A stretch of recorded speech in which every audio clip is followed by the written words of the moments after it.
प्रत्येक सावळ्या काळ्या मुलीला गोरं व्हायचं आहे. कोणी टाकलं तुमच्या मनात? हे जाहिरातदारांनी टाकलेलं आहे. तर साबणाची जाहिरात, अमुक साबणाने अंघोळ करते आणि तिकडून आई येते आहे. संतूर मम्मी. स्त्रियांच्या मनामध्ये लालसा उत्पन्न करणे, तरुण दिसण्याची जाहिरातीचा फंडाच आहे तो. सौंदर्य गोरेपणा एक आणलं कुठून कोणी? तारुण्य ओसरत जाण्याची भीती ही आधुनिक काळात निर्माण झालेला फोबिया आहे. हे का असा होता? ते हिरो जे होते ते कॉलेजमध्ये बसले, मैं एमए में अव्वल आया हूँ, 5 पोराचा बाप दिसतो आहे.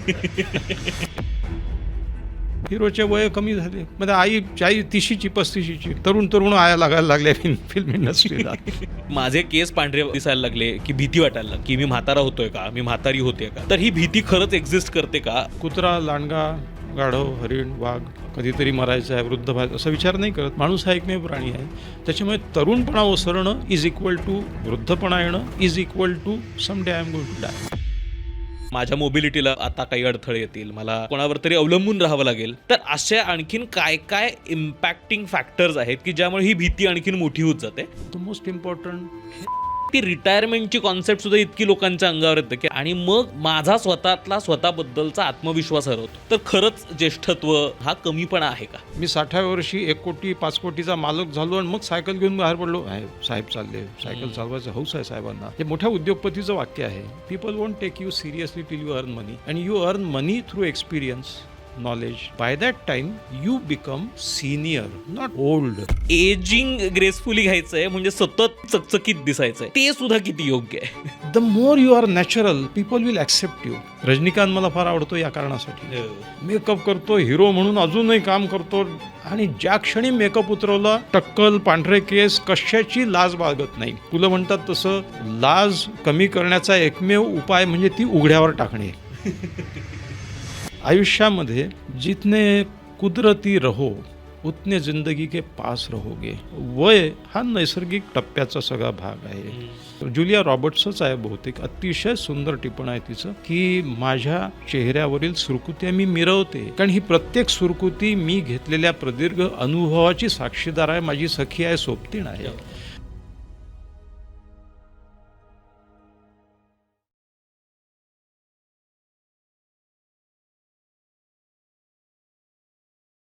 हॅलो नमस्कार, मी ओंकार जाधव आणि खुसपूसच्या या नव्या भागात तुमच्या सगळ्यांचं मनापासून स्वागत करतो.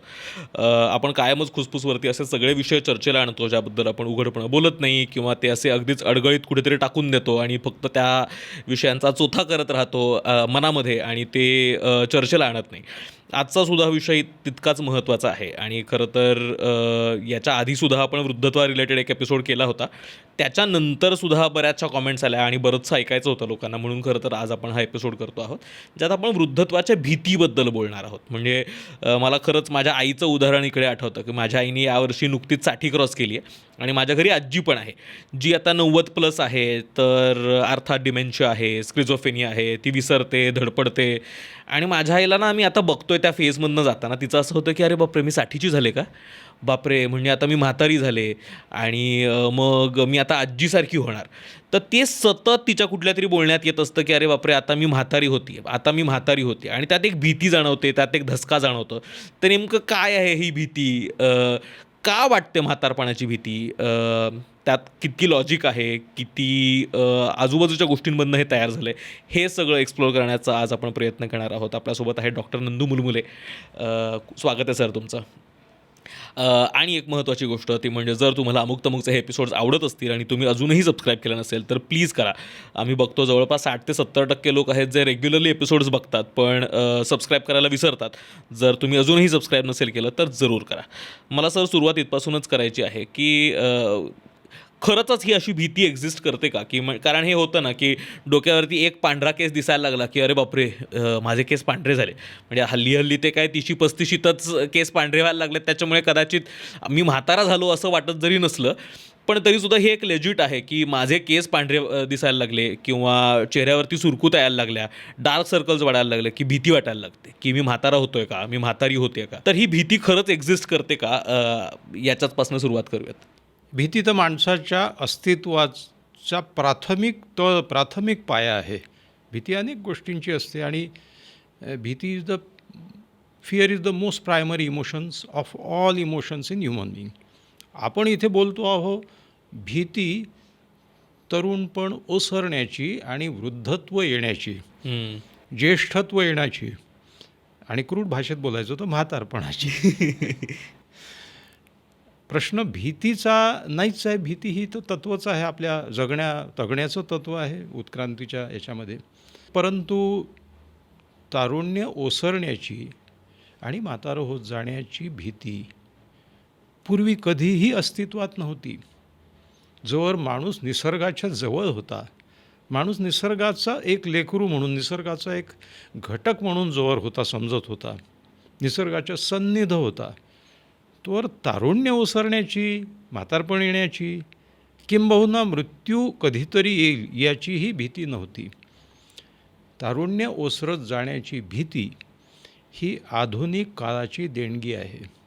आणि आधुनिक काळ कुठला, तर तोसुद्धा मी असं म्हणेन की 18वं शतक, 19सावं शतक नाही, ते 1950-60, मॅक्सिमम 70 पकडा. त्याच्या अगोदर माणसं आपलं वय, आपल्या वयाचा टप्पा ॲक्सेप्ट करण्याकडे त्यांचा कल होता. किंबहुना त्यांना वेगळं काही वाटतही नव्हतं त्याच्यात. तुम्ही बघा, फार जुन्या काळी, म्हणजे मी आता त्या गोष्टीचा साक्षीदार आहे की त्या काळी माझ्या आईला, आजीला तर प्रश्नच नाही की आता मी तरुण नाही दिसत किंवा अरे मी म्हातारी दिसते आहे का. आरसाच नव्हता घरामध्ये. 2 फुटके आरसे होते, त्याच्यामध्ये एक अर्धं तोंड इकडे, अर्धं तोंड तिकडे. मी एका ठिकाणी गमतीने म्हणालो की ते सकाळी दाढी करायला आमचे काका जो आरसा वापरायचे, त्या आरसाचे मध्ये तो पारा उडालेला होता. जेमतेम दाढीचे काही भाग दिसायचे. त्याला कुंकू पुसायचं, त्याच्यामुळे दाढी करताना रक्त येते आहे की कुंकू दिसते हेही कळायचं नाही. पूर्ण अखंड आरसा मी माझ्या आयुष्यामध्ये हॉटेलमध्ये पाहिला. आणि मॉलमध्ये जेव्हा त्या कपडे चेंजिंग रूममध्ये मागे तिकडे तिकडे आरसे, पहिल्यांदा मला म्हटलं हा टकल्या कोण आहे, मग मला लक्षात आलं अरे हा तर मीच आहे. एक स्थित्यंतराचा काळ झाला. त्याच्यानंतर तारुण्य, ज्या गोष्टीविषयी आपण चर्चा करत आहोत, तो स्थित्यंतराचा काळ मी असं मानतो की 50-60 आला. कदाचित त्याच्यापूर्वी थोडा आला असेल, कारण चित्रपटाचं युग निर्माण झालं. बघा, माणसांनी आपल्या चेहऱ्याचं, विशेषतः तरुण स्त्रियांनी आपल्या चेहऱ्याचं प्रदर्शन मांडलं. प्रदर्शनापाठोपाठ प्रसाधनं आले. त्याच्यापूर्वी नुसतं दर्शन होतं एकमेकांचं. आणि दर्शन या शब्दाला वेगळा अर्थ होता, आध्यात्मिक अर्थ होता. दर्शन दिलं वगैरे, प्रदर्शन नव्हतं. हा समाज जेव्हा इंडस्ट्रियल रेव्होल्यूशन, म्हणजे उद्योगाची एक पर्वाची वाटचाल सुरू झाली, त्या क्षणी काय विकल्या जाते हे जीवनाचं तत्त्व झालं. जाहिरातदारांचंही तत्त्व आहे, काय विकल्या जाते शोधा. त्यात तारुण्य विकल्या जाऊ शकते. तरुणपणा, तरुण चेहरा, तरुण चेहऱ्याचं दर्शन. त्याच क्षणी दर्शनाचं प्रदर्शन झालं आणि प्रसाधनं आमच्या आयुष्यात आले. मला आठवतं लहानपणी, म्हणजे माझ्या बहिणीजवळ, आईजवळ तर नाहीच, ते कुंकू लावायच्या साधं आपलं. बहिणीजवळ पहिल्यांदा अफगाण स्नो नावाची बाटली होती त्यावेळी. अफगाण स्नो, आता तो अफगाणहून कुठून आला होता परमेश्वर जाणे, पण अफगाण स्नो होता. मग ते लाल भडक गंधाची ती बाटली, त्याच्याने त्याच्यात तो ब्रश वगैरे, आणि अगदी प्राथमिक स्वरूपात ते नेल पॉलिश. ते मीही लावून घ्यायचो, कारण ते थंड थंड वाटायचं ते नेल पॉलिश लावणं. एवढंच. फार तर पावडर. मग पावडरसुद्धा सणासमारंभाला. लहान मुली तर कधीच लावत नव्हत्या, थोड्याशा मोठ्या झाल्याच्या नंतर. त्याच्यानंतर जी एक क्रांती आली कॉस्मेटिक्समध्ये, एक काळ होता ज्यावेळी स्किन डर्मॅटॉलॉजीमध्ये पोस्ट ग्रॅज्युएशन करणारे माझे सहाध्यायी जे आहेत, त्यांच्या पाट्या मला अजून आठवतात. MBBS, DVD आणि ब्रॅकेटमध्ये कुष्ठरोग, गुप्तरोग तज्ज्ञ. आता कुष्ठरोग राहिला नाही, गुप्तरोग हे तेवढे गुप्तही राहिले नाही आणि उपचाराला अतिशय सोपे झालेले आहेत. ह्या पाट्या केव्हा बदलल्या, जेव्हा स्किन स्पेशलिस्ट हे स्किन स्पेशलिस्ट म्हणण्यापेक्षा कॉस्मॅटॉलॉजिस्ट झाले. आणि ही गोष्ट केवळ मागच्या एक 15-20 वर्षातली असेल, ती भरायला आली आता या 5-10 वर्षामध्ये. डेंटिस्ट्रीचं पूर्ण कॉस्मेटिक डेंटिस्ट्री झालेलं आहे. त्याच्यामुळे प्रदर्शनाला, नुसत्या दर्शनाला नाही, प्रदर्शनाला महत्त्व आलं. आणि प्रसाधनं हे सुद्धा उद्योगधंद्याचं मुख्य हे झालेलं आहे. 10 उद्योगधंदे जर घेतले तर पहिला सगळ्यात जास्त कमाई करणारा आणि सगळी कोट्यावधी डॉलर्सची उलाढाल असलेला व्यवसाय हा वैद्यकीय क्षेत्राशी निगडीत आहे. त्याच्यामध्ये फार्मा इंडस्ट्री आहे, औषधोपचार, हो. त्याच्यामध्ये जिम इक्विपमेंट्स आहे, बॉडी मॅक्सिमम याच्यातला भाग हा कॉस्मॅटॉलॉजीशी रिलेटेड आहे. या फेअर अँड लवली किंवा तत्सम ज्या क्रीम्स आहेत गोरेपणा आणून देणाऱ्या, कारण गोरेपणाचा संबंध सौंदर्याशी, सौंदर्याचा संबंध तारुण्याशी, म्हणजे आपल्या विषयाशी निगडीत हे सगळं चाललं आहे. हो. त्या क्रीमचा खप किती करोड डॉलर्सचा झाला असेल, आता आकडेवारी आपण गुगलवर पाहू शकतो. प्रत्येक सावळ्या काळ्या मुलीला गोरं व्हायचं आहे. कोणी टाकलं तुमच्या मनात हे? सुंदर म्हणजे गोरा, गोरा म्हणजे सुंदर, हे कोणी टाकलं? जाहिरातदारांनी टाकलेलं आहे मनात. एक गमतीचा भाग सांगतो, पुढच्या टप्प्यावर आपण जाऊ, की बार्बी डॉल, सुंदर डॉल, बार्बी डॉलचं जगभरात प्रसार. काही जणांनी आफ्रिकन मुलींनी काय करायचं, तर आफ्रिकन मुलींसाठी काळी बार्बी डॉल काढली, अतिशय सुंदर तुकतुकीत काळ्या रंगाची, खप नाही झाला तिचा. Even black females, ladies, girls want to be white. सौंदर्य गोरेपणा एक आणलं कुठून कोणी? झालं आहे. गोरेपणा म्हणजे काय? मेलॅनिन, आपल्या शरीरातलं मेलॅनिन कमी असणं म्हणजे गोरा, जास्त असणं म्हणजे काळा, बाकी काहीच नाही. पण त्याचा संबंध सौंदर्याशी. त्याच्यामुळे मूळ प्रश्न हा होता की तारुण्य ओसरत जाण्याची भीती ही आधुनिक काळात निर्माण झालेला फोबिया आहे, ज्याला आपण गेरॅस्कोफोबिया किंवा जेरॅस्कोफोबिया जा काय, जेरियाट्रिक्स म्हणजे ओल्ड एज. त्या फोबिया म्हणजे कृत्रिम भीती, फोबिया म्हणजे नसलेल्या गोष्टीची भीती, जी भीती असण्याचं कारणच नव्हतं. जो आयुष्याचा अविभाज्य टप्पा असतो, लहान मुलाचं तरुण होणं, तरुणाचा मध्यमवयीन होणं, मध्यमवयीन माणसाचं वृद्ध होणं, नॅचरल क्रिया आहे ही. तिथून ते सगळं सुरू झालेलं आहे. म्हणजे ही आधुनिक काळाची देणगी आहे. मग आपण असं म्हणू शकतो का की ही खरं तर वृद्धत्वाची भीती नसून तारुण्य हरवण्याची भीती आहे? एक्झॅक्टली. त्याच्यामध्ये निहित अर्थ दडलेला आहे. मी तरुण नसलो म्हणजे मी काही लहान नाही होणार आहे ना. मी तरुण नाही आहे म्हणजेच मी अपरिहार्यपणे पुढची पायरी गाठणार आहे, वृद्ध होणार आहे. कारण आयुष्य तर पुढेच जात असतं ना. You cannot go back in your life. So you are pushed ahead and ahead. मग आता मी तरुण नाही याचा अर्थ, अध्यारूत अर्थ, मी आता वृद्धत्वाकडे वाटचाल करतो आहे का?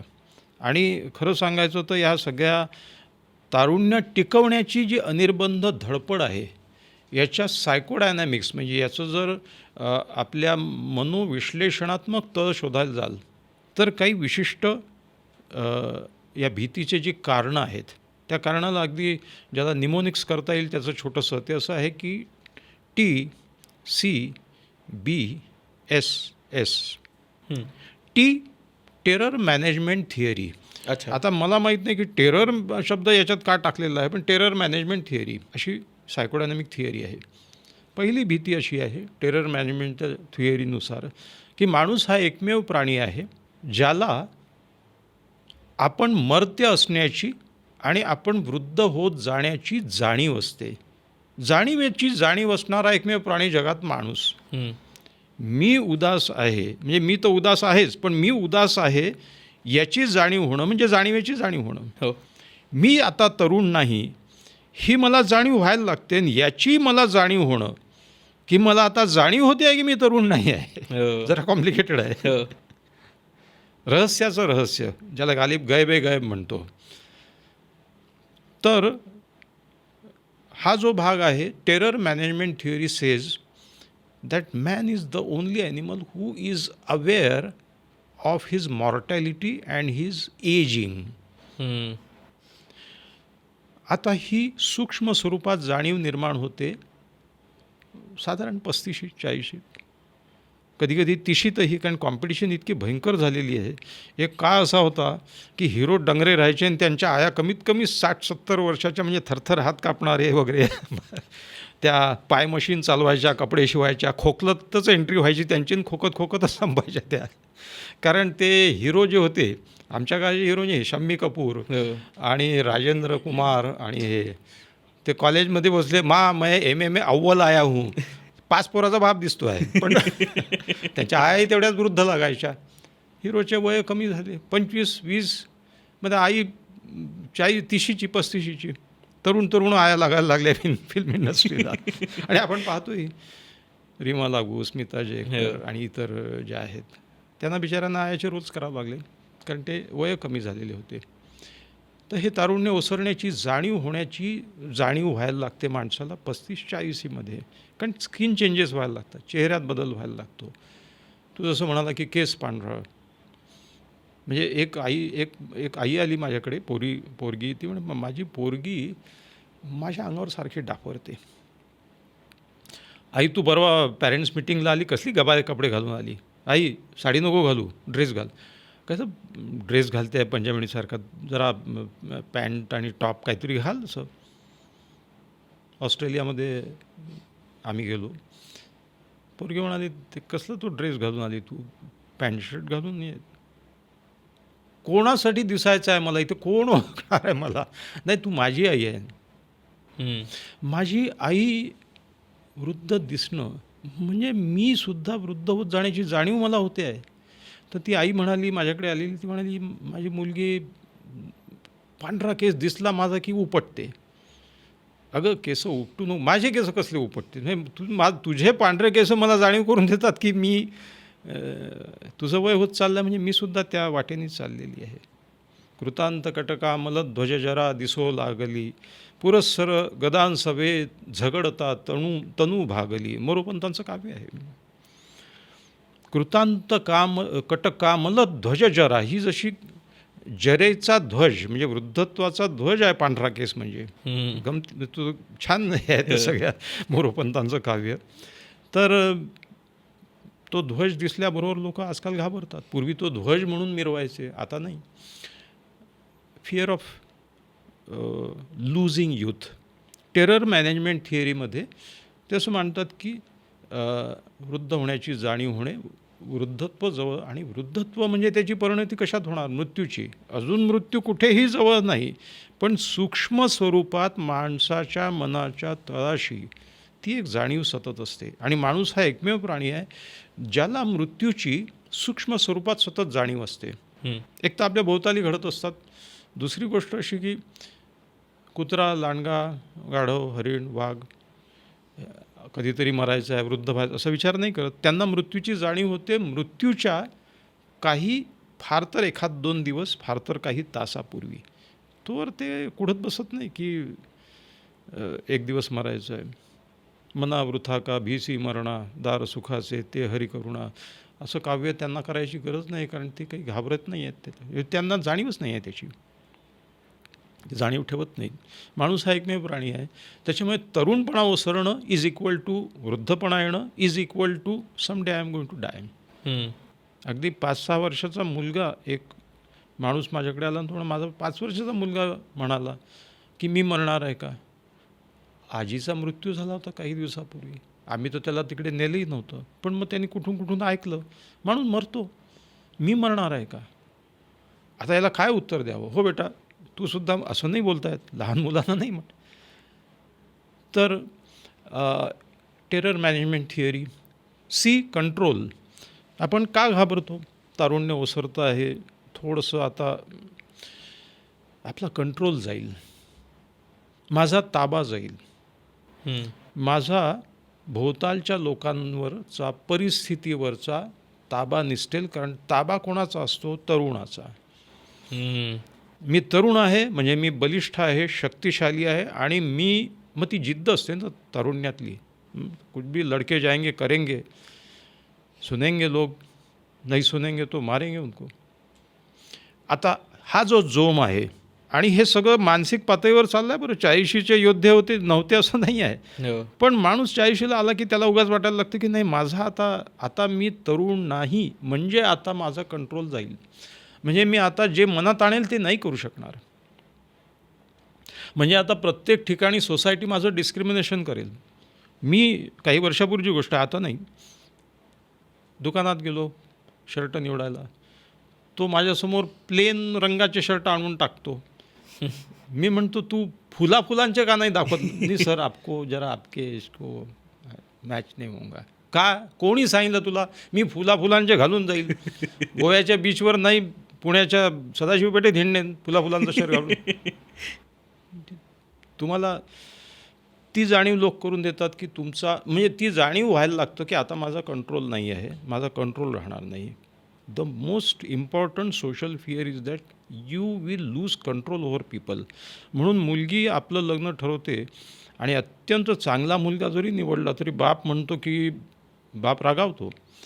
कारण तो म्हणतो की प्रश्न हा नाही आहे की तू चांगला मुलगा निवडलेला आहे, प्रश्न हा आहे की म्हातारी मेल्याचं दुःख नाही, का सोकावतो. मी आता तू सोकावली स्वतःचा निर्णय स्वतः घ्यायला. मी आता उद्या फायनान्स, कुठे जाऊ, कोणची नोकरी करू, कुठे घर बांधू, तुमच्याजवळ राहू की तुम्हाला सोडून देऊ, हे सगळे निर्णय तू घ्यायला लागशील, म्हणजे माझा ताबा निसटेल. बरेचसे कुटुंब प्रमुख हे सतत रागात असतात, कारण रागाने ताबा मिळवत आहेत. रागाने ताबा कायम राहतो आणि ताबा सोडायची त्याची इच्छा नसते. तुम्ही जर शांत राहिलात, प्रेमाने वागलात तरीसुद्धा होतं ते, पण त्यांना असं वाटतं की नाही, कडकपणा केल्याशिवाय ताबा नाही राहणार. TC B body image. Body image सगळ्यात महत्त्वाची आहे.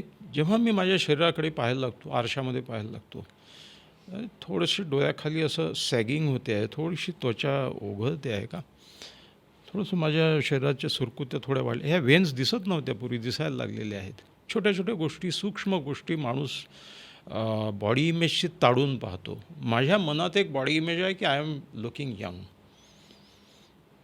I am youthful. आरसा वेगळंच सांगतो, आईना तो सच बोलता है. आणि दॅन यू स्टार्ट नोटिसिंग तुमच्या मनातली आणि तुमची प्रत्यक्ष बॉडी यांच्यामध्ये तफावत निर्माण होते. ती माणसाला सहन होत नाही. मग ती झाकायची धडपड सुरू होते. कॉस्मेटिक इंडस्ट्री कशावर आहे? याच्यावरच अवलंबून आहे. आता गल्लोगल्ली जिम का बरं निर्माण झाल्या?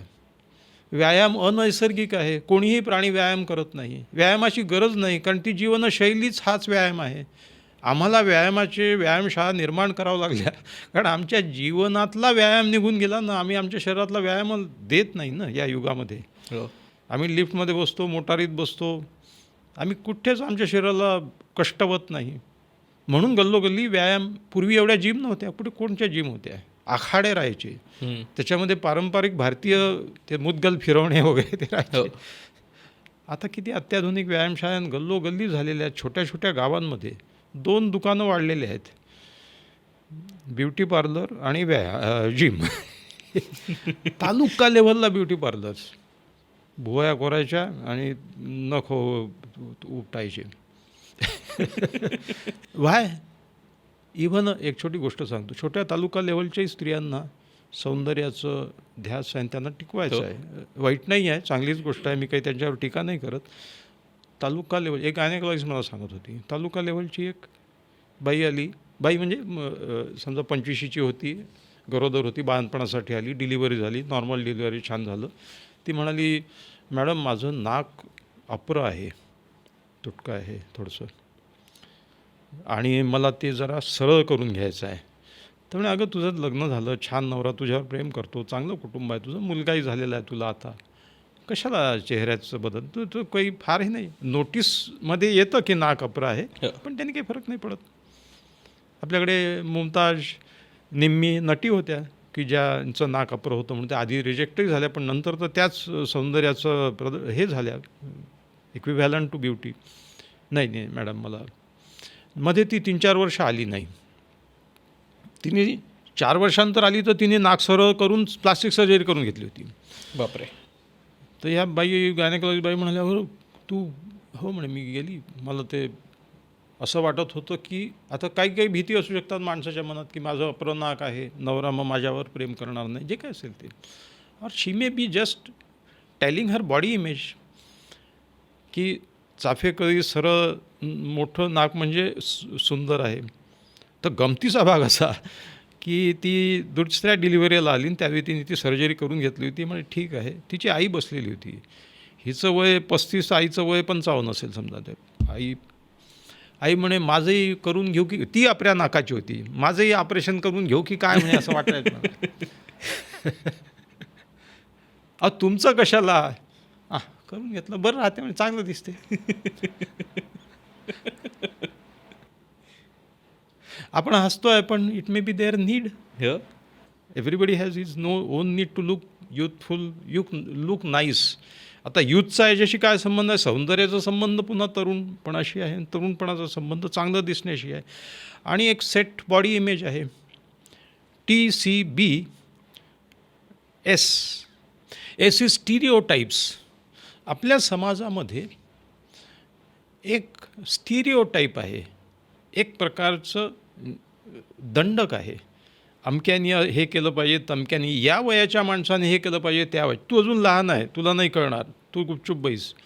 अरे तू तरुण आहेस, तुला शोभते काय, जा उचल ती बॅग आणि जा वडिलांना मदत कर. नाना तुम्ही थांबा, नानाचं वय 40, 45. नाना तुम्ही नका, तुम्ही नका उठू. तुम्हाला जमेल ना बॅग उचलायला? एखादी गोष्ट बायकोला वाटते नवऱ्याच्या हातून करून घ्यावी, तर ती बॅग वरच्या माळ्यावर नेऊन ठेवतो. नंतर त्याला फक्त एवढंच म्हणा, तुम्ही राहू द्या, तुमच्याच्याने नाही जमणार, तो बालू आला आपला की चढवून घेईल की तू लगेच उठतो. असं कसं नाही जमणार? त्याला फक्त जाणीव करून द्या की तुझं वय झालं, तुला जमणार नाही, की तो म्हणतो असं कसं. हे डार्क सायकोलॉजी आहे, to get the things done. Stereotypes आहे समाजाचे की या वयात हे झालं पाहिजे. या स्टिरिओटाईप्समध्ये अगं तू तरुण आहेस, असे कसे डोळ्याच्या खाली थोडंसं काहीतरी हे करत जा. नाही you are young, you should look. का असं मरगळून बसलेली आहे? काहीतरी ट्रीटमेंट घे, बोटॉक्स घे, हे कर. लग्न आहे आता मुलीचं, छान हे झालं पाहिजे. Everybody has is own stereotypes of. तर स्टिरिओटाईप युथफुलनेसचे असे असतात आणि प्रत्येकाला छान वाटतं, विशेष करून स्त्रियांना. छोटी घटना सांगतो, त्याच्यातही एक स्पर्धा असते. जसं मी मगा मुलीचं आणि आईचं उदाहरण सांगितलं. लग्नाचा प्रसंग, मुलगी नटली, तयार झाली. आता काही वेळात मुहूर्ताची वेळ येईल, देवदेवक बसलो, सगळी तयारी झाली, भटजी बोलावत आहेत. दुसऱ्या खोलीत आई तयार होते आहे. आता ह्या मुलीचं वय असेल समजा 25-30च्या मध्ये, आई असेल 45 प्लस असेल थोडीशी. तर मुलगी आली आणि ज्या क्षणी तिने आईला तयार होऊन येताना पाहिलं तिच्या खोलीतून, ती एकदम अंगावर ओरडली, माझ्याच रंगाची साडी तू घातली का बरं? तुझा बदलून या आधी. माझ्या रंगात मीच एकटी दिसली पाहिजे, मी वधू आहे ना, माझं लग्न होते आहे, तुझं लग्न होते आहे का? तर माझ्या ज्या रंगाचा शालू मी निवडलं, तुला माहीत होतं माझा शालू कुठल्या रंगाचा आहे, तू ती मुद्दाम साडी का बरं निवडली? तरुण दिसण्याचा जो एहसास जरुरी आहे. बरं, आईचाही शोध मी घेतला. आईला 4 लोकांनी आधी कॉम्प्लिमेंट दिले, वहिनी तुम्ही एकदम फिट आणि छान दिसता, तुम्ही वाटत नाही तुमची मुलगी असेल. आई थोडी जास्त उजळ, मुलगी थोडीशी सावळी. आई तू माझ्या बाजूला बसत नको जाऊ. कोणी म्हणते ही तुमची मुलगी आहे, तुम्ही इतक्या गोऱ्या वगैरे, म्हणजे म्हणत नाहीत पण तो अर्थ तोच असतो. मुलीच्या मनात आईबद्दल, आईच्या विषयी कॉम्प्लेक्स झाला. तू ही साडी का बरं घालते? आईलाही तरुण दिसावं वाटतं ना, आई झाली म्हणजे काय. तर हे काय म्हणतात त्याला, आपण ज्या याच्यापर्यंत आलो, स्टिरिओटाईप्सपर्यंत आलो, आईने आईसारखं दिसलं पाहिजे का. तिला असं वाटते की मला कॉम्प्लिमेंट्स मिळतात आहेत 4, मला चांगलं वाटते. पण मुलीच्या मनात ती जेलसी निर्माण होते. मग ती म्हणजे she is looking young than who am I. मग असं म्हणू नये की मुलीपेक्षा आई. तसं आपण जाहिरात, साबणाची जाहिरात, अमुक साबणाने आंघोळ करते आणि तिकडून आई येते आहे. कॉलेजमध्ये ॲडमिशन घेणारी मुलगी आहे की आई आहे? संतूर मम्मी.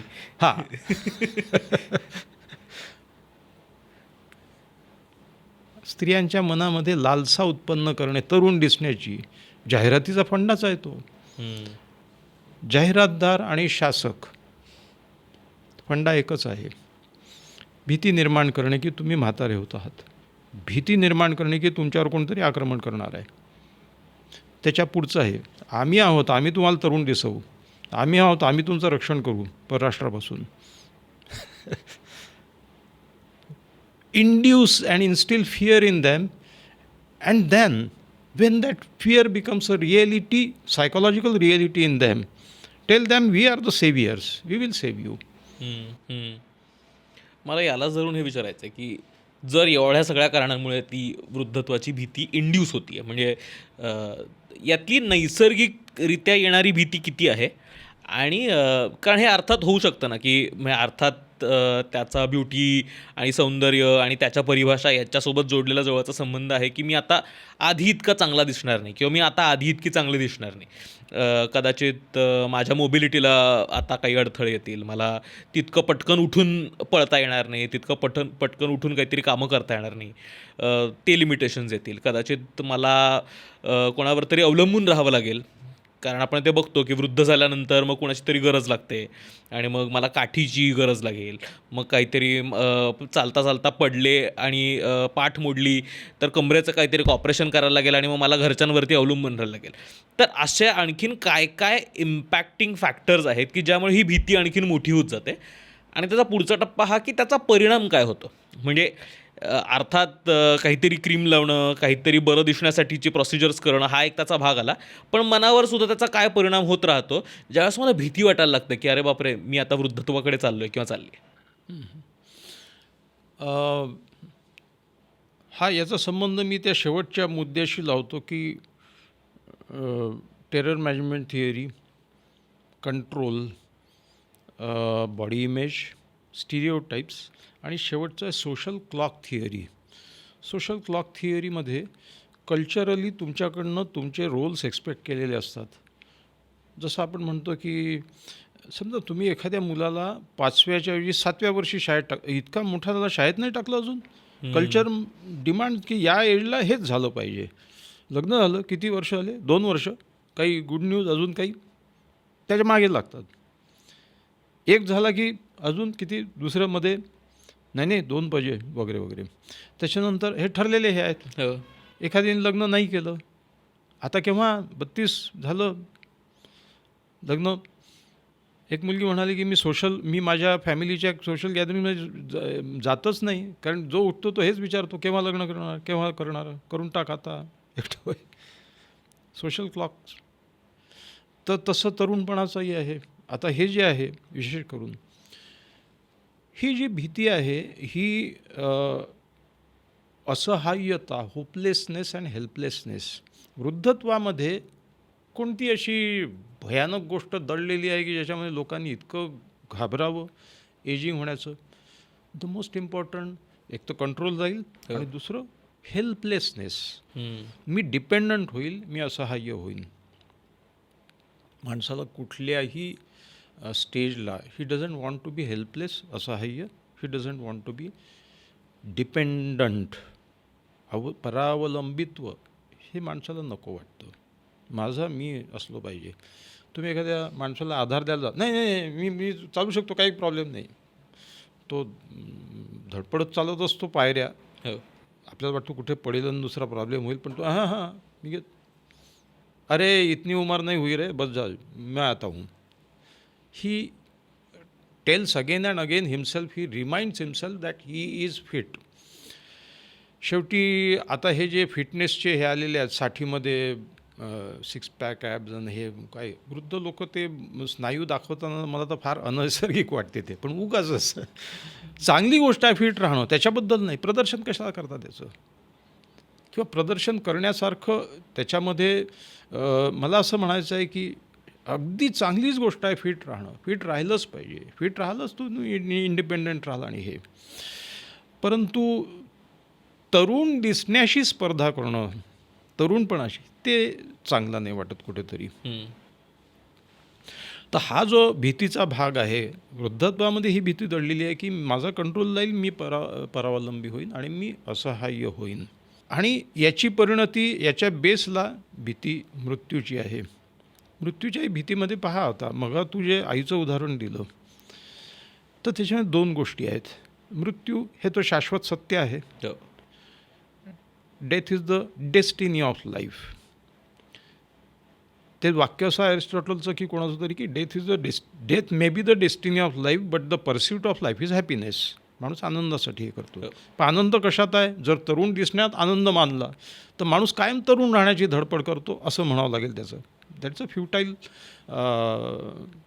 काय म्हणतात पाठलाग आहे तो आयुष्याचा. तर वृद्धत्वामध्ये मृत्यूपेक्षा मी तरुण नाही, मी आता तो जोम माझ्यात नाही आहे. माझे गुडघे थकतील, मला चालता येणार नाही, मला बेडवर पडून राहावं लागेल, माझं इतरांना करावं लागेल, हा भाग. मी विसरीन गोष्टी, मी स्मरणशक्ती माझी नाहीशी होईल. डिमेन्शियाची सगळ्यात मोठी भीती ही साधारण विस्मरण, ज्याला कॉग्नेटिव्ह इम्पेअरमेंट म्हणतो. आपल्याला बऱ्याचदा होतं, आपल्याला अनेक गोष्टी आठवत नाही, त्याचं कॉग्नेटिव्ह इम्पेअरमेंट. त्याचं एक कारण म्हणजे तुमची कॉम्पॅक्ट डिस्क फुल झालेली आहे. आता बाकी काही नाही, अनावश्यक गोष्टी काढा तर तुम्ही नवीन गोष्टी शिकाल. डिमेन्शियामध्ये मी विसरतो आहे हीच जाणीव नष्ट होते. जेव्हा तुम्ही मी विसरतो आहे हे विसरत नाही आहे, हे तुम्हाला आठवते आहे, तोवर सगळं ठीक आहे. मला आता आठवत नाही हेही आठवत नाही, that is the start of dementia. सगळ्यात मोठी भीती, मला लोक असं म्हणतात की मी वृद्ध झालो आणि परावलंबी झालो तर मी सांगेल बाबा हे उगाच अपेंडेजेस मला लावू नका, मला व्हेंटिलेटर नको आणि मला सोडवा याच्यातून. मला पण का रे, मी समजा बेशुद्धच पडलो किंवा मला डिमेन्शिया झालं तर मला हे ठरवताना सांगता येणार नाही ना की आता मला मरू द्या शांतपणे. हे करत राहतील काही ना काही माझ्यावर प्रयोग. म्हटलं विल लिहून ठेव ना.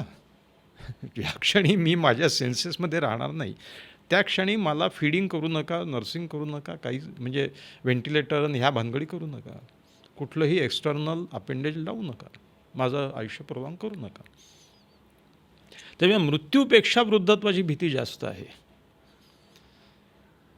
आणि एक गमतीचा भाग सांगतो तुम्हाला की हे सगळे स्थित्यंतर आपण विचार करतो.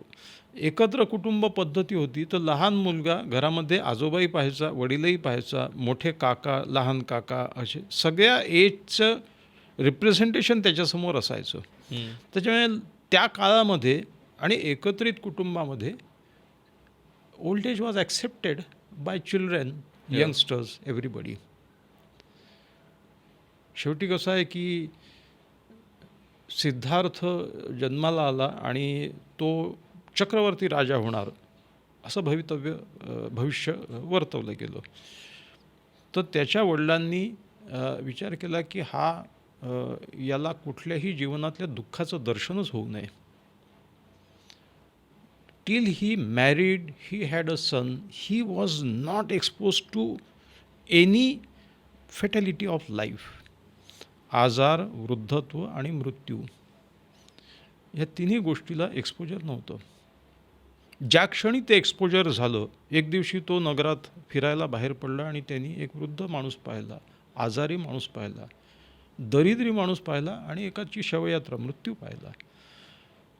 त्या क्षणी he realised that these are the truths of life. आणि माणसाचा जन्म म्हणजेच दुःख, कारण दुःख हे अपरिहार्यपणे येतो त्याला. हा सगळा भाग आहे आपल्या जीवनाचा, हे सगळे टप्पे आहेत.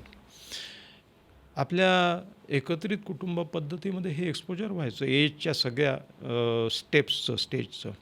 आताच्या काळामध्ये विभक्त झाल्याच्या नंतर जर मुलगा सतत आपली पार्टीला जाणारी आणि खूप छान तयार होऊन जाणारी आई पाहत असेल आणि वृद्ध नाही पाहत, आईवडिलांना जसं आता म्हणतात की we don't want parents to live with us, आता तर वृद्धाश्रमही आलेले आहेत, ते एक्सपोजर नाहीसं झालेलं आहे. त्याच्यामुळेही वृद्धत्वाच्या भीतीमध्ये भर पडलेली आहे की तरुण दिसण्याच्या धडपडीत भर पडलेली आहे. नवीन युगाने अशा नोकऱ्याही आणलेल्या आहे की ज्या नोकऱ्यांमध्ये तुमच्यावर प्रेशर असते, प्रचंड सोशल प्रेशर. तुम्ही हॉटेलमध्ये रिसेप्शनिस्ट आहात, तुम्ही ऑफिसमध्ये स्टाफ आहात, तुम्हाला मोठं परराष्ट्र डेलिगेशन अटेंड करावं लागतं सारखं as a lady. So you should look young, beautiful and receptive आणि काय म्हणतो अट्रॅक्टिव्ह. अर्थात अभिनयाचं क्षेत्र असेल तर तिथं प्राथमिक डिमांड आहे. म्हणजे लीला चिटणीसचं आत्मचरित्र मी वाचलं, चंदेरी दुनियेत, तर त्याच्यामध्ये ती असं लिहिते की 1944 40 ते 44च्या दरम्यान तिचे सुपरहिट सिनेमे आले. ती पहिली ग्रॅज्युएट होती फिल्म इंडस्ट्रीतली, सुशिक्षित अत्यंत. आणि अशोक कुमारबरोबर बंधन, कंगन, झुला आणि असे खूप गाजले त्या काळातले सिनेमे. Top of the stars. 44 सालानंतर तिच्या रोल्स तिला यायला बंद झाले, कमी झाले. आणि कमी होता होता एक क्षण असा आला की तिला शहीद चित्रपटामध्ये 44 साली ती दिलीप कुमारची आई झाली. पहिल्यांदा मोठा रोल आईचा स्वीकारला तिने, कारण हिरोईनचे रोल कमी होऊन गेले. तरुण मुली, तरुण इतर स्त्रिया यायला लागल्या. तर त्याच्यानं तिने तो रोल स्वीकारला. अर्धा सिनेमा शूट झाला. नंतर तिला एक हिरोईनचा रोल आला. ज्या क्षणी निर्मात्याला कळलं की ही आईचा रोल करते, त्याने तो ड्रॉप केली आयडिया.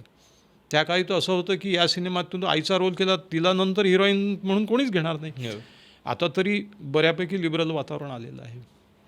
म्हणजे असं म्हणतात की ते बाळा होऊ कशी उतराई, तुझ्यामुळे मी झाले आई, असं लीला चिटणीस या सिनेमाला उद्देशून म्हणत असेल की तुझ्यामुळे मी आता कायमची आई झाली. कारण अर्थात तिने पुढची दुसरी इनिंग खूप गाजवली आई म्हणून. म्हणजे देवानंदची तर ती फेवराईट आई होती. आणि नंतर मग निरूपा रॉय वगैरे या सगळ्या आल्या. तर सांगायची गोष्ट अशी की असे अनेक व्यवसाय आलेले आहेत की ज्याच्यामध्ये तरुण दिसण्याचं खूप प्रेशर आहे. त्याच्यात अभिनय, मॉडेलिंग आहे. मॉडेलिंगमध्ये यू लूज असाइनमेंट. मग आर्थिक प्रश्नही आला ना.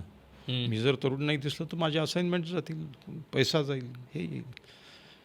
आपल्यासारख्या सामान्य लोकांमध्ये तरुणपणा ओसरण्याचं आपण हे लावतो की वृद्धत्व येणं वगैरे, त्यांच्यामध्ये तो एक मोठा आर्थिक फटका असतो. मला यालाच धरून मग एक जो मूळ प्रश्न पडतो तिकडे यायचं आहे खरं तर. कारण ज्या अर्थी ही वृद्ध होण्याची किंवा तारुण्य ओसरण्याची जी भीती वाटते, कारण असं वाटतं की आपण काहीतरी हरवणार आहोत म्हातारे झाल्यानंतर, मग आपल्यातलं काहीतरी कमी होणार आहे. मुळात वृद्धत्व, म्हातारपण हा कमीपणा वाटतो, त्याच्यामुळे येणारी ही भीती आहे. तर मला हाच प्रश्न विचारायचा आहे की वृद्धत्व, म्हातारपण, ज्येष्ठत्व हा कमीपणा आहे का? कारण त्याच अर्थाने आपण कल्चरली, सोसायटली त्याच्याकडे बघतो. आपल्याला असंच वाटतं की अच्छा, वृद्ध झालं आहे म्हणजे आता तुमचं जगून झाले 4 पावसाळे आणि आता तुम्ही रिटायरमेंट घ्या. आपल्याकडे रिटायरमेंट ही कॉन्सेप्ट आहे आणि ती वृद्धत्वामध्ये येते. त्यामुळे 60च्या आसपास हा एक खूप मोठा कॉम्प्लेक्स येतो की अच्छा, मी रिटायर झालो का, म्हणजे आता माझ्या आयुष्याला काही अर्थ नाही. मला सरकारने सांगितलं तुम्ही नोकरी करण्यालायक नाही किंवा तुम्ही आता घरी बसून आराम करा, मी रिटायर झालो. तर ती रिटायरमेंटची कॉन्सेप्टसुद्धा इतकी लोकांच्या अंगावर येतं की अरे बापरे, आता म्हणजे मला घरी बसायचं आहे आणि आता मला काहीही करायचं नाही आहे. आणि मग माझा स्वतःबद्दलचा आत्मविश्वास हरवतो, कारण आता मी काहीतरी माझ्यात कमी आहे असं वाटायला लागतं. तर खरंच ज्येष्ठत्व, वृद्धत्व, म्हातारपण हा कमीपणा आहे का? ह्या प्रश्नाने आपण या सगळ्या चर्चेच्या समारोपाकडे येत असताना हा प्रश्न सगळ्यात महत्त्वाचा आहे. कारण मग करायचं काय? It is life is going to go ahead, you can't go back. तर मग आता ते तर अपरिहार्य आहे.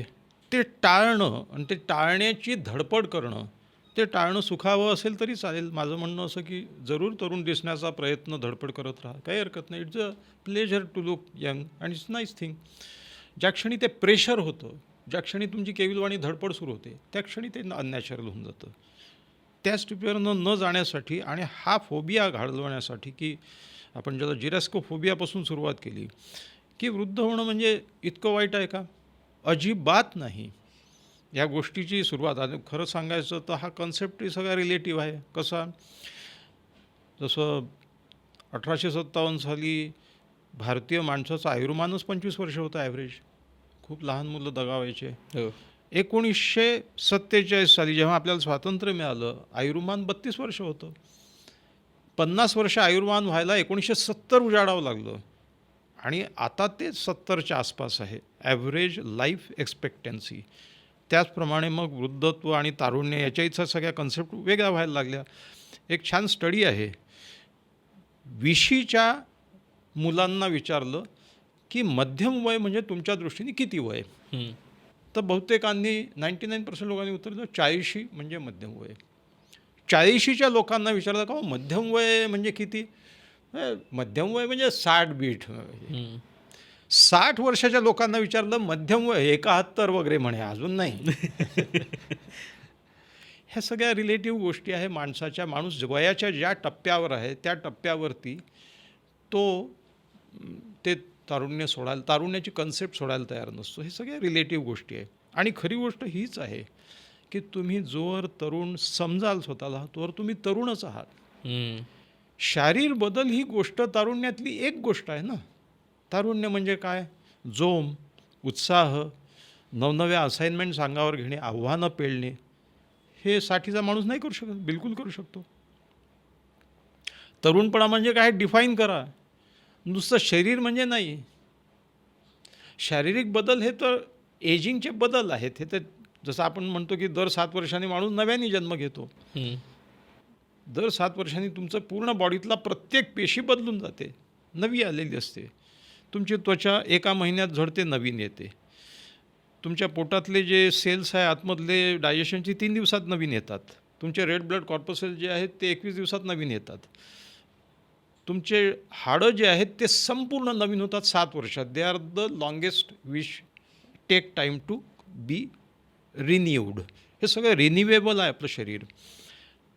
आता इथे मग तारुण्याचा आणि वृद्धत्वाचा कन्सेप्ट कुठे येतो? वृद्धत्वाच्या दुसऱ्या सतत निगेटिव्ह मला माझे गुडघे थकतील नाही. वृद्धत्वाच्या खूप पॉझिटिव्ह गोष्टी आहेत.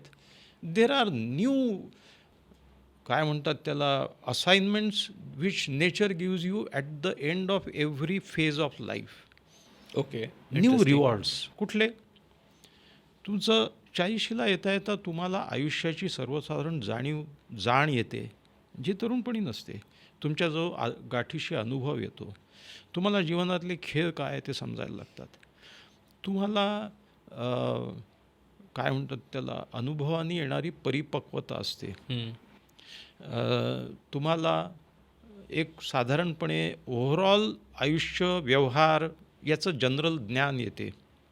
आणि तुम्ही जर फिजिकल फिटनेस चांगला ठेवला तर physical fitness plus these things तर तुम्ही म्हणाल तर तरुणच आहात. तरुणाईपेक्षा त्या तरुण वयापेक्षा जास्त ॲसेट्स तुमच्याजवळ तयार झालेले आहेत.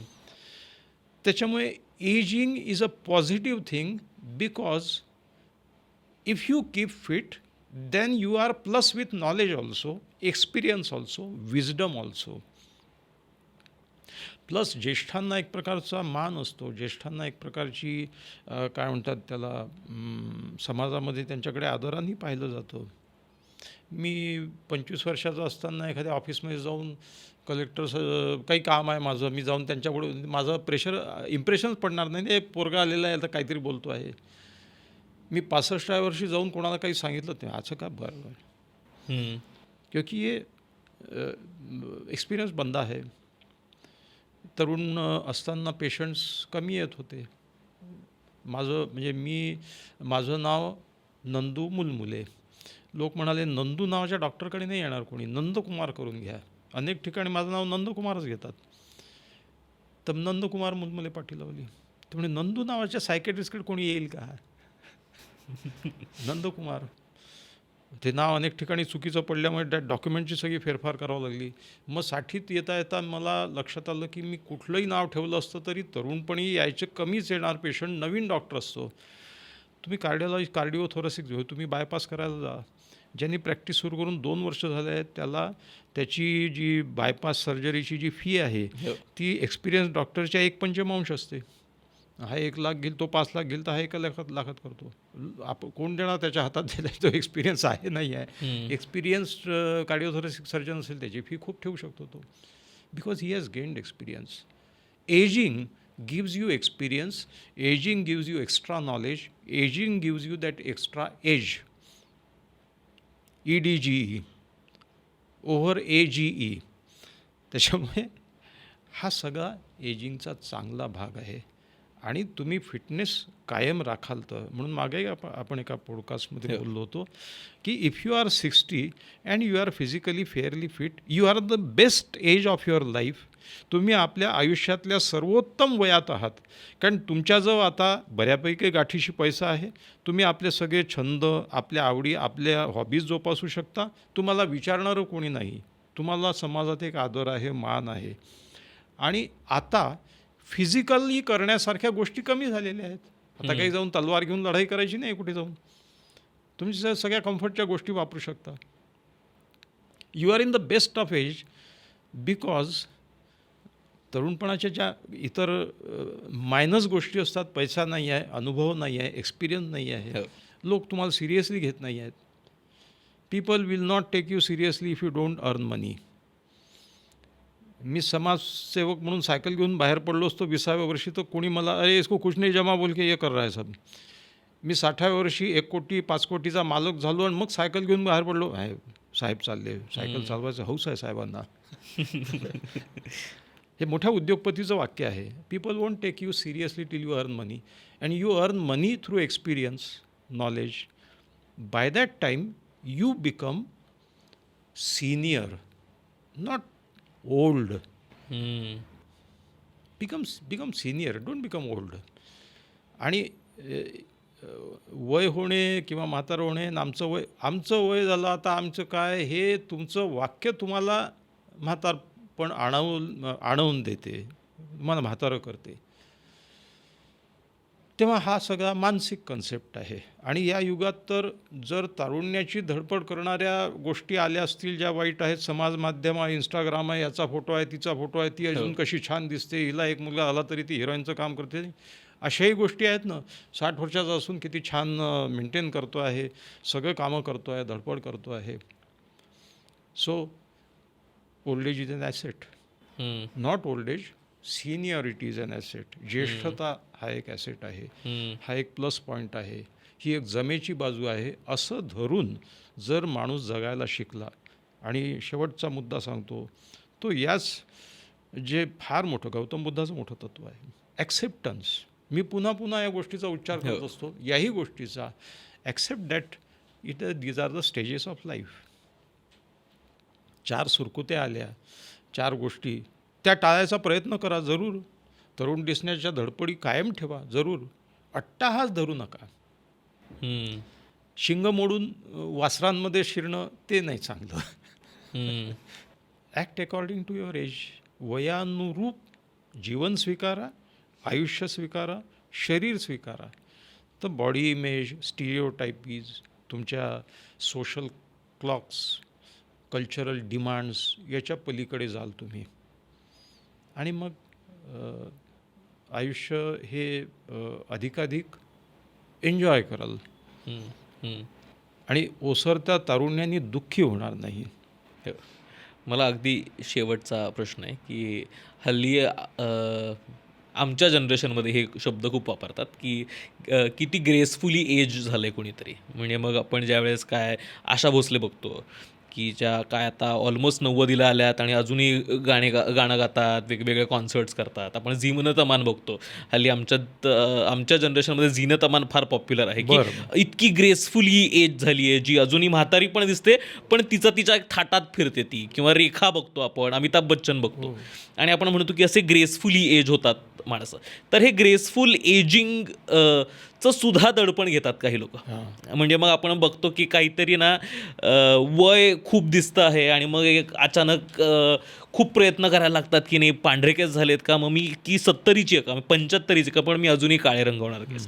किंवा मग सतत काहीतरी आपण मोठमोठे सेलिब्रिटीज बघतो की जे 70-60ला जातात आणि तेव्हा बोटॉक्स सारख्या गोष्टी करतात आणि मग चेहरा फिल करून घेतात आणि नंतर एक 2-4-5 वर्षांमध्ये मग ते असे ते मेणाचे पुतळे वाटायला लागतात. आपल्याकडे काही ॲक्टर्ससुद्धा आहेत जे त्यांच्याकडे बघितलं की वाटतं की हे मेणाचे पुतळे आहेत, ही माणसं नाही आहेत. तर ते ग्रेसफुल एजिंगचं सुद्धा लोक खूप प्रेशर घेतात. त्यांना असं वाटतं की एजिंग ग्रेसफुली घ्यायचं आहे म्हणजे सतत ते काहीतरी चकचकीत दिसायचं आहे. ते सुद्धा किती योग्य आहे. हे म्हणजे कसं आहे, सहजता ही गंभीरपणे घेणं. गंभीरपणे घेतली सहजता कुठे राहिली. शेवटी ageing gracefully is nothing else but acceptance that this is my age. Okay. म्हणून मला झीनत अमानचा उल्लेख केला. बिलकुल. कारण तिने आयुष्यात खूप त्रासदायक गोष्टी अनुभवल्या, पण ती काही केस बीस काय करत नाही आणि समारंभांना यांना त्यांना जाते. वहिदा रहमान मला आवडते, कारण त्याचे जसे आहेत केस तसे पांढरे तर पांढरे. बोटॉक्स टोचणारे काही. एक आमच्या जमान्यातली ड्रीम गर्ल बोटॉक्स टोचून घेते, अजून किती तरुण दिसते. किती दिवस तरुण दिसायचं आहे, आणि ते चेहरा माकडासारखा दिसायला लागला ना. तू तर मेणासारखा म्हणाला. नाही आम्ही ग्लॅमर वर्ल्डमधले आहोत, आम्हाला तरुण. ठीक आहे, असं चुकीचं आहे हे. See, the more you are natural, people will accept you. अब तो लोग सयाने हो गए, अब लोग समजता है लोगों को की हे माणसंच आहेत ना, हे ॲक्टर म्हणजे कॅमेरासमोर आल्यावर ॲक्टर होतात. हे का असं होतं की आम्हाला वाटायचं हे स्वर्गातले अप्सरा आणि पर्या हे उतरलेले आहेत खाली, तिथेच बसलेले असतात. रजनीकांत मला फार आवडतो या कारणासाठी. मेकअप करतो, हिरो म्हणून अजूनही काम करतो, आणि ज्या क्षणी मेकअप उतरवला, टक्कल, पांढरे केस, कशाची लाज बाळगत नाही. पुलं म्हणतात तसं, लाज कमी करण्याचा एकमेव उपाय म्हणजे ती उघड्यावर टाकणे. का हो, हे कुठे आहे बरा समजत नाही हा पत्ता, मोकळेपणाने विचारा, जागरपणे विचारा, काही लाजू नका. आयुष्यामध्ये तुम्ही जितके नैसर्गिक राहाल, जितने कुदरती रहो उतने जिंदगी के पास रहोगे. ज्या क्षणी कृत्रिम व्हायचा प्रयत्न सुरू कराल, त्या क्षणी निसर्गापासून दूर जाल. वय हा नैसर्गिक टप्प्याचा सगळा भाग आहे. नैसर्गिक राहा. आणि मग मला असं वाटते की मी त्या नटीचं नाव विसर, जुलिया रॉबर्ट्सच आहे बहुतेक. अतिशय सुंदर टिपण आहे तिचं, की माझ्या चेहऱ्यावरील सुरकुत्या मी मिरवते, कारण ही प्रत्येक सुरकुती मी घेतलेल्या प्रदीर्घ अनुभवाची साक्षीदार आहे, माझी सखी आहे, सोबतीण आहे.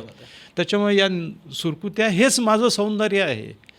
And she looks beautiful because of those wrinkles.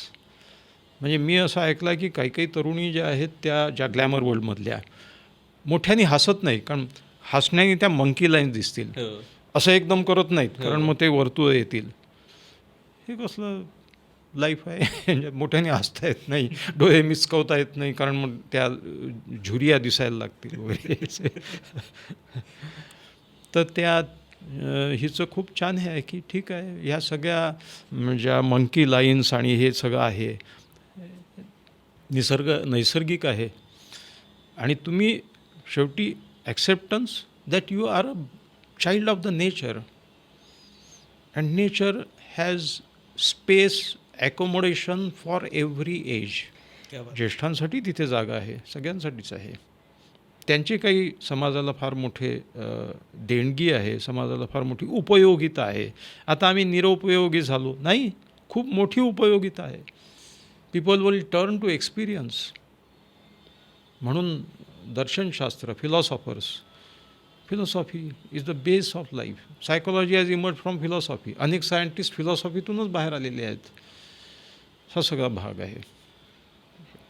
Yes, thank you so much sir. म्हणजे मी जरी कदाचित त्या वृद्धत्वापासून लांब बसलो तरी मला आत्ता आपोआपच आश्वस्त वाटतं आहे. मी कदाचित हाच एपिसोड 60व्या वर्षी जाऊन परत एकदा बघीन, ज्यावेळेस कदाचित मी या गदारोळातनं जात असेन. पण खूप खूप आभार तुमचे, कारण इतकं आपण रेग्युलरली वेगवेगळ्या माणसांना आजूबाजूच्या सुद्धा, म्हणजे मी तर घरातही झगडताना बघतो त्या वृद्धत्वासोबत, आणि असं वाटतं की लांब पडावं इथून, किंवा इथे राहायलाच नको, किंवा मग अचानक काहीतरी एक कुठून तरी कानावर पडतं की नाही एवढं म्हातारा होण्यापेक्षा लवकर गेलेलं बरं वगैरे. अशा वेगवेगळ्या ट्रिपा घेण्यापेक्षा मला वाटतं हा एपिसोड बघायला हरकत नाही घरी. खूप खूप आभार तुमचे. तुम्हाला आजचा भाग कसा वाटला नक्की कळवा. अजूनही मुक्तमुखला सबस्क्राईब केलं नसेल तर ते जरूर करा, आणि तुमच्या काही प्रतिक्रिया असतील तर त्याही कॉमेंट्समध्ये लिहायला विसरू नका. धन्यवाद. लोभ असावा.